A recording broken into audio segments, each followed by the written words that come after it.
Assalamualaikum warahmatullahi wabarakatuh. Halo semuanya. Jadi kali ini kita akan membahas mengenai pajak daerah yang ada di Kota Banda Aceh sesuai dengan Kanun Nomor 1 Tahun 2024.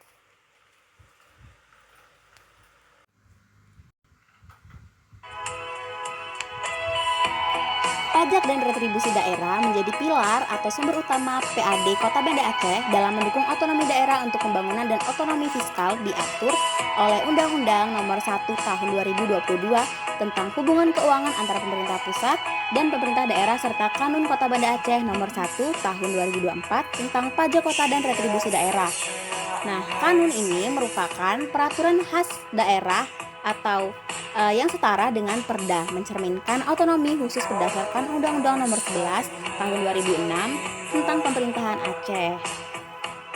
Nah, kanun terbaru ini mengatur 8 jenis pajak daerah yang dipungut oleh Pemkot Banda Aceh meliputi yang pertama ada PBB P2, yang kedua ada BPHTB, yang ketiga ada PBJT, yang keempat ada pajak reklame, yang kelima ada pajak air tanah, ada pajak persarang burung walet, vaksin PKB, dan vaksin BBNKB. Pajak daerah merupakan kontribusi wajib kepada daerah yang terutang oleh orang pribadi atau badan, bersifat memaksa berdasarkan undang-undang tanpa imbalan langsung dan digunakan untuk keperluan daerah bagi sebesar-besarnya kemakmuran rakyat menurut pasal 1 ayat 5 dalam kanun yang terbaru.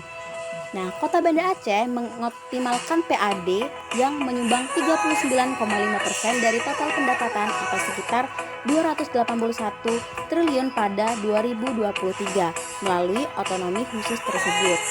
Tantangan seperti rendahnya kesadaran pajak diatasi dengan gerakan sadar pajak dan retribusi daerah Gesapa 2023 yang ada di Kota Banda Aceh. Nah, sebelum kita lanjut menjelaskan mengenai masing-masing pajak daerah yang ada di Kota Banda Aceh, inilah dia anggota kelompok 8. Saya Selodi Runazala. Saya Putri Marcella. Saya Dewi Ariana Putri Pakarti. Dan saya Meisi Nabil Mutiasari. Yang pertama ada PBB P2, yaitu pajak bumi dan bangunan perdesaan dan perkotaan, yaitu merupakan pajak atas bumi dan atau bangunan yang dimiliki, dikuasai, dan atau dimanfaatkan oleh orang pribadi atau badan, kecuali kawasan yang digunakan untuk kegiatan usaha perkebunan, perhutanan, dan pertambangan sesuai dengan pasal 1 ayat 14 dan pasal 4 ayat 1.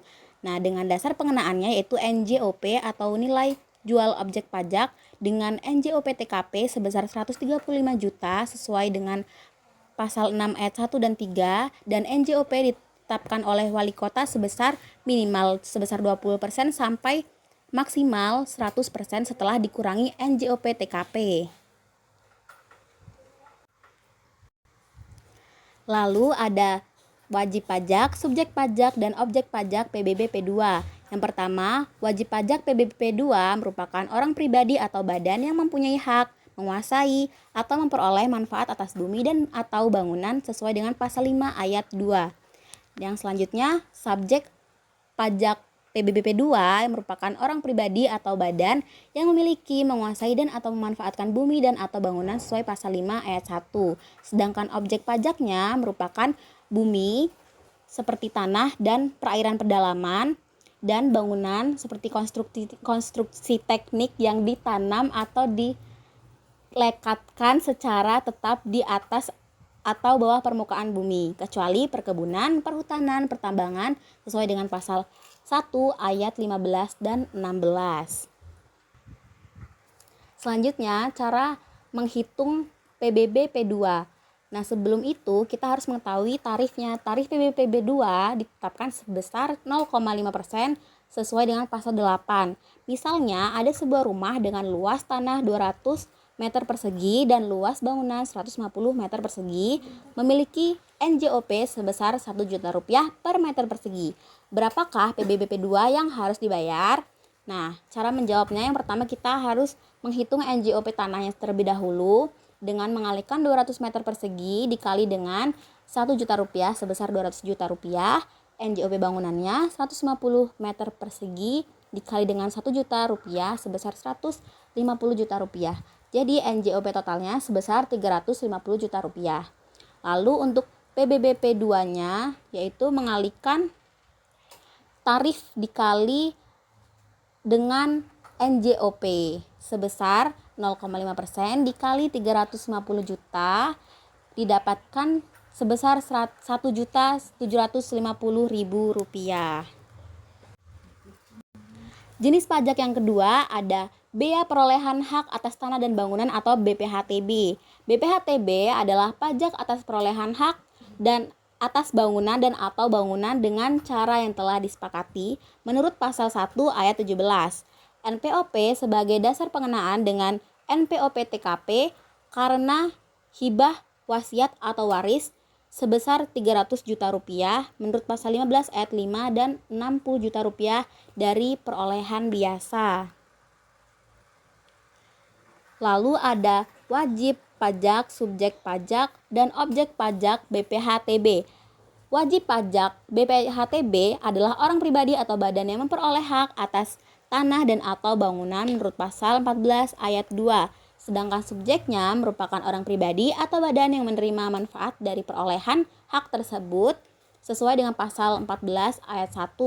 Lalu objek pajaknya merupakan perolehan hak atas tanah seperti hak milik, hak guna bangunan dan lain-lain dan atau bangunan sesuai pasal 13 ayat 1 meliputi jual beli, tukar menukar, hibah, hibah wasiat, waris, hadiah termasuk pemasukan dalam perseroan atau perjanjian. Lalu selanjutnya ada contoh perhitungannya. Nah, tarifnya ini ditetapkan sebesar 5% sesuai pasal 16. Misalnya ada seseorang membeli sebidang tanah dengan harga 500 juta rupiah dengan NJOP TKP di daerah tersebut adalah 80 juta rupiah. Berapakah BPHTB yang harus dibayar? Nah, pertama sebelum menghitung BPHTB-nya, kita harus menghitung DPP-nya atau dasar pengenaan pajak dengan rumus nilai transaksi dikurangi dengan NJOP TKP sebesar 500 juta rupiah dikurang 80 juta rupiah didapatkan 420 juta rupiah. Lalu BPHTB-nya tinggal mengalihkan tarif dengan DPP atau dasar pengenaan pajak tadi sebesar 5% dikali 420 juta rupiah sebesar 21 juta rupiah. Selanjutnya itu ada pajak barang dan jasa tertentu atau yang biasa disingkat dengan PBJT. Apa sih PBJT itu? PBJT adalah pajak yang dibayarkan oleh konsumen akhir atas konsumsi barang dan atau jasa tertentu sesuai pasal 1 ayat 20 dengan NJOP TKP sebesar 60 juta per tahun. Selanjutnya ada PBJT, wajib, subjek, dan objek dari PBJT ini. Yang pertama itu ada wajib PBJT adalah orang pribadi atau badan yang melakukan penjualan, penyerahan, dan atau konsumsi barang dan jasa tertentu sesuai pasal 29 ayat 2. Selanjutnya ada subjek PBJT yaitu konsumen barang dan jasa tertentu sesuai pasal 29 ayat 1. Dan yang terakhir itu ada objek PBJT yaitu penjualan, penyerahan dan atau konsumsi barang atau jasa tertentu meliputi makanan dan minuman, tenaga listrik untuk keperluan tertentu, jasa perhotelan atau penginapan, jasa parkir di luar badan jalan, serta jasa kesenian dan hiburan pertunjukan musik atau teater sesuai pasal 23. Selanjutnya ada contoh perhitungan. Nah, di PBJT ini sendiri memiliki berbagai macam jenis yang tarifnya sendiri itu berbeda-beda. Yang pertama itu ada makanan dan minuman, kena tarif 10%, tenaga listrik dari PLN 10%, sumber lain 3%, konsumsi yang dihasilkan sendiri 1,5%, jasa perhotelan 10%, jasa parkir 10%, jasa kesenian dan hiburan 10%, kecuali karaoke itu 75%, dan mandi uap atau spa itu 45%, itu sesuai pada pasal 31. Contoh soalnya, yang pertama itu ada sebuah restoran menjualan makanan dan minuman senilai 5 juta. Yang kedua, sebuah rumah tangga menggunakan listrik dengan tagihan 1 juta. Yang ketiga, seorang tamu menginap di hotel dengan biaya 2 juta. Yang keempat, seseorang membayar parkir sebesar 50.000. Dan yang terakhir, seseorang membeli tiket penjualan seni seharga 200.000. Berapa PBJT yang harus dibayar untuk masing-masing transaksi? Jawabannya itu adalah NJOP dikali tarif PBJT. Yang pertama makanan dan minuman, sebagaimana tarifnya dikenakan 10%, jadi 10% dikali 5 juta itu sama dengan 500.000.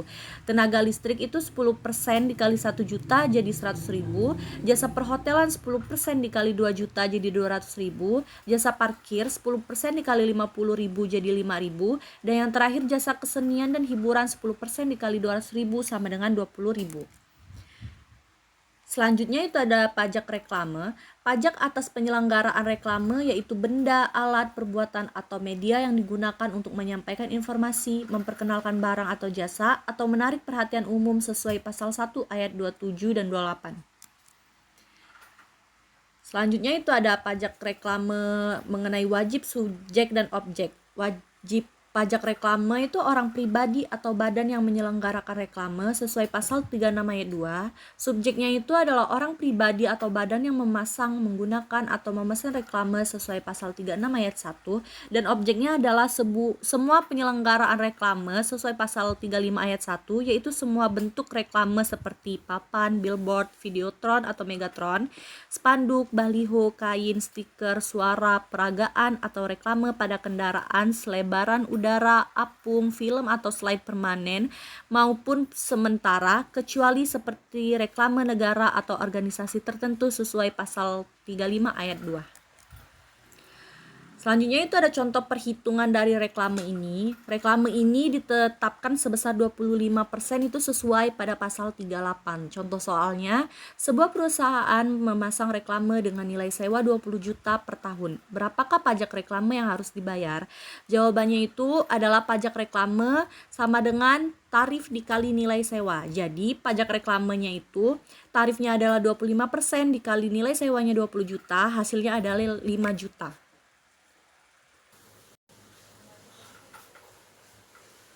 Pajak air tanah yaitu pajak yang dikenakan atas pengambilan air tanah untuk keperluan tertentu, baik oleh individu, perusahaan, atau badan hukum lainnya. Pemanfaatan air tanah ini bisa digunakan untuk keperluan rumah tangga, industri, atau pertanian sesuai dengan pasal 1 ayat 29. Selanjutnya, ada wajib pajak, subjek pajak, dan objek pajak air tanah. Wajib pajak yaitu orang atau badan yang mengeluarkan atau mengambil air tanah dari sumur atau sumber lainnya untuk kepentingan. Subjek pajak yaitu orang pribadi atau badan yang melakukan pengambilan dan atau pemanfaatan air tanah sesuai dengan pasal 44. Selanjutnya ada objek pajaknya, yaitu air tanah yang diambil untuk berbagai keperluan yang sesuai dengan izin dan ketentuan yang berlaku sesuai dengan pasal 43 ayat 1. Sebelum masuk ke contoh perhitungannya, yaitu ada tarif sebesar 20% sesuai dengan pasal 46. Contoh soalnya yaitu sebuah industri menggunakan air tanah sebanyak 10.000 meter kubik dalam sebulan. Harga air tanah per meter kubik adalah 5.000. Berapakah pajak air tanah yang harus dibayar? Yang pertama kita menghitung DPP atau dasar pengenaan pajak, yaitu 10.000 meter kubik dikalikan dengan Rp5.000 sebesar Rp50 juta. Selanjutnya, tarif dikalikan dengan dasar pengenaan pajak, yaitu 20% dikalikan dengan Rp50 juta menghasilkan Rp10 juta. Pajak sarang burung walet adalah pajak atas usaha yang memanfaatkan sarang burung walet untuk konsumsi atau perdagangan. Sarang burung walet seringkali digunakan dalam industri makanan, terutama untuk pembuatan sup sarang burung walet sesuai dengan pasal 1 ayat 31. Wajib pajaknya yaitu orang pribadi atau badan yang melakukan pengambilan dan atau mengusahakan sarang burung walet sesuai dengan pasal 52 ayat 2. Dimanapun subjeknya yaitu orang pribadi atau badan yang melakukan pengambilan dan atau mengusahakan sarang burung walet sesuai dengan pasal 52 ayat 1. Objek pajak yaitu sarang burung walet yang diproduksi atau dikelola untuk tujuan perdagangan atau konsumsi sesuai dengan pasal 51 ayat 1. Sebelum masuk ke contoh perhitungannya, kita ketahui tarifnya sebesar 10% sesuai dengan pasal 54. Seorang peternak walet menjual sarang burung walet seharga 100 juta rupiah. Berapakah pajak sarang burung walet yang harus dibayar? Pajak sarang burung walet dikalikan dengan 10% tarif dikali dengan 100 juta rupiah sama dengan 10 juta rupiah. Selanjutnya, obsen pajak kendaraan bermotor atau PKB. Jadi, pajak kendaraan bermotor atau PKB adalah pajak yang dikenakan atas kepemilikan dan atau penggunaan kendaraan bermotor yang berada di wilayah Kota Banda Aceh. Pajak ini berlaku untuk kendaraan pribadi maupun kendaraan perusahaan sesuai dengan pasal 1 ayat 34.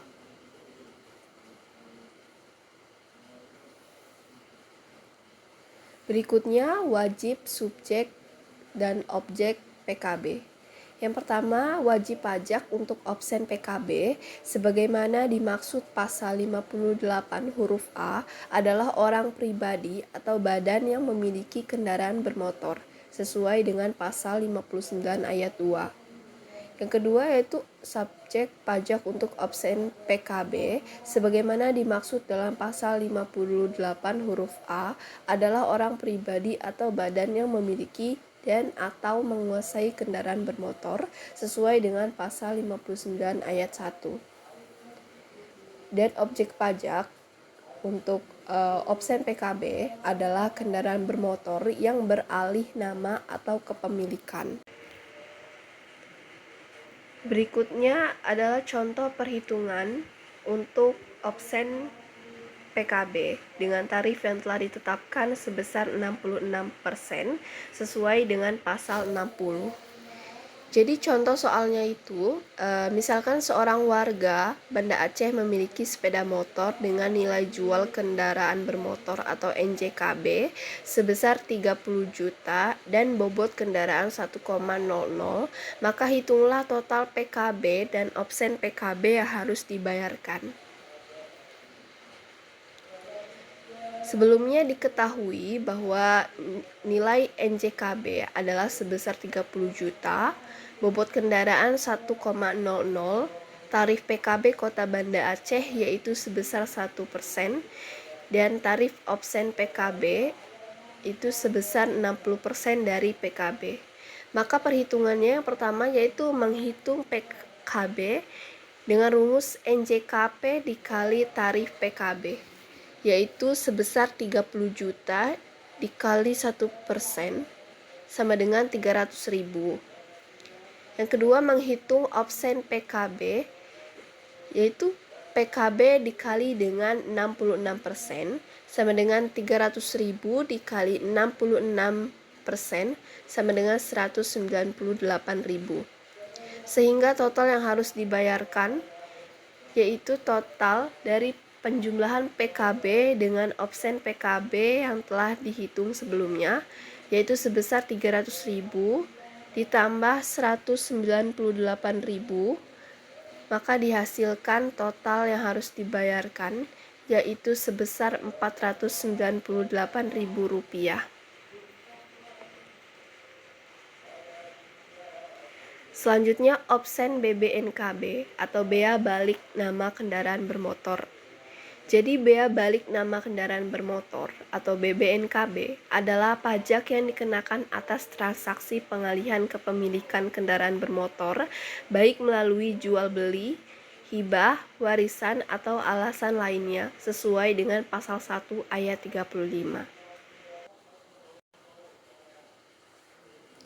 Berikutnya ada wajib, subjek, dan objek untuk jenis pajak BBNKB. Jadi yang pertama wajib pajak untuk obsen BBNKB sebagaimana dimaksud dalam pasal 58 huruf B adalah orang pribadi atau badan yang menerima kendaraan bermotor sesuai dengan pasal 59 ayat 4. Sedangkan subjek pajak untuk obsen BBNKB sebagaimana dimaksud dalam pasal 58 huruf B adalah orang pribadi atau badan yang menerima penyerahan kendaraan bermotor sesuai dengan pasal 59 ayat 3. dan objek pajak untuk opsen BBNKB adalah kendaraan bermotor yang beralih nama atau kepemilikan.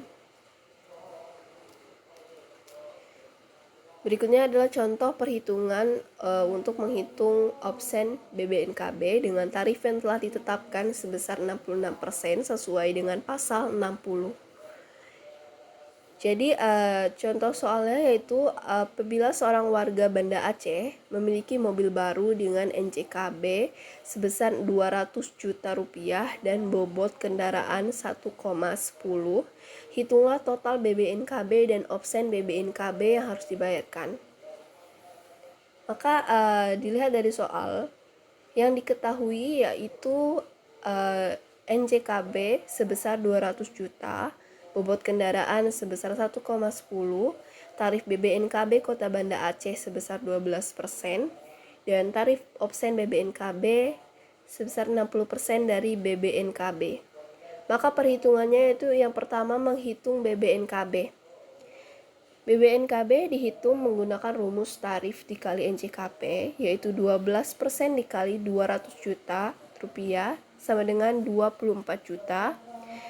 Dan yang kedua, selanjutnya menghitung opsen BBNKB dengan rumus BBNKB dikali 66%, yaitu sebesar 24 juta dikali 66%, maka dihasilkan 15.840.000. Maka total yang harus dibayarkan, yaitu penjumlahan dari BBNKB dijumlahkan dengan opsen BBNKB yang telah dihitung, yaitu sebesar 24 juta ditambah 15.840.000, maka total yang harus dibayarkan yaitu 39.840.000 rupiah.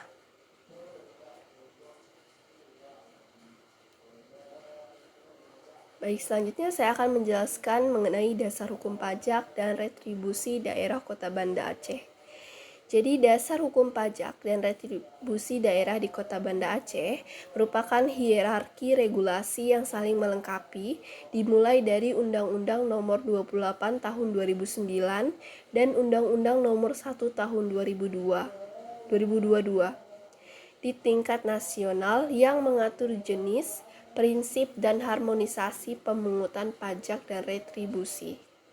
Kemudian, Undang-Undang Nomor 11 Tahun 2006 memberikan dasar otonomi khusus bagi Aceh, memungkinkan pembentukan kanun yang sesuai dengan syariat Islam dan kearifan lokal.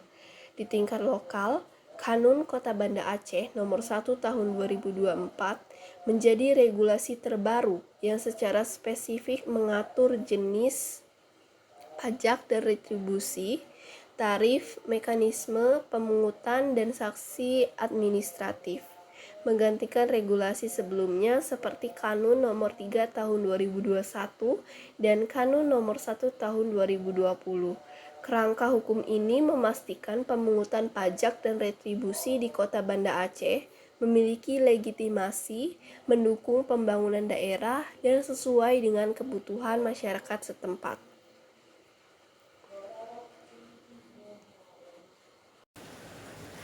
Nah, demikian tadi penjelasan dari kami mengenai 8 jenis pajak daerah Kota Banda Aceh, mulai dari pengertian, dasar hukum, tarifnya, dan contoh perhitungannya. Sekian dan terima kasih. Wassalamualaikum warahmatullahi wabarakatuh.